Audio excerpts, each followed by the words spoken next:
Subscribe to our YouTube channel and press the bell icon to get the latest updates. ईश्वरीय विधान के अनुसार हर पुण्य का परिणाम चाहे वो किंचित ही क्यों ना हो, स्वर्ग मिलता है। बुराइयों के होते हुए भी दुर्योधन में एक सद्गुण था जिसके प्रसाद स्वरूप उसे स्वर्ग में स्थान मिला। महाभारत का युद्ध खत्म हुआ। कौरव तो सभी युद्ध में मारे जा चुके थे। पांडव भी कुछ समय तक राज्य करके हिमालय पर चले गए। वहां पर एक एक करके सभी भाई गिर गए।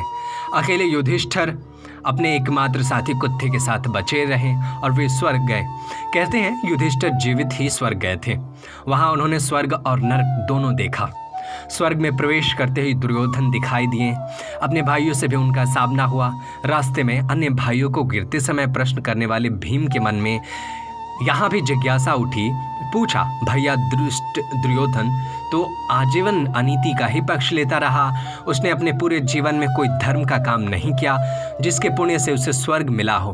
क्या ईश्वर की न्याय भी गलती है? ईश्वर विधान के अनुसार हर पुण्य का परिणाम चाहे वो किंचित ही क्यों ना हो, स्वर्ग मिलता है।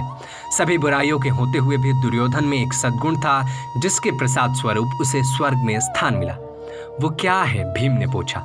भीम की जिज्ञासा शांत करते हुए धर्मराज युधिष्ठिर ने बताया, अपने पूरे जीवन में दुर्योधन का ध्येय एकदम स्पष्ट था। उसे उद्देश्य की पूर्ति के लिए उसने हर संभव कार्य किया। दुर्योधन को बचपन से ही सही संस्कार प्राप्त नहीं हुए, इसलिए वो सच का साथ नहीं दे पाया। लेकिन मार्ग में चाहे जितनी भी बाधाएं क्यों न आई हो, दुर्योधन का अपने उद्देश्य पर कायम रहना, दृढ़ संकल्पित रहना ही उसकी अच्छाई साबित हुई। युधिष्ठिर ने बताया, अपने उद्देश्य के लिए एक निष्ठ रहना मनुष्य का एक बड़ा सद्गुण है। इसी सद्गुण के कारण कुछ मनुष्य के लिए उसकी आत्मा को स्वर्ग के सुख भोगने का अवसर प्राप्त होता है। युधिष्ठिर की बात सुनकर भीम की जिज्ञासा शांत हुई और कुछ समय दुर्योधन और पांडवों ने फिर एक साथ बिताया।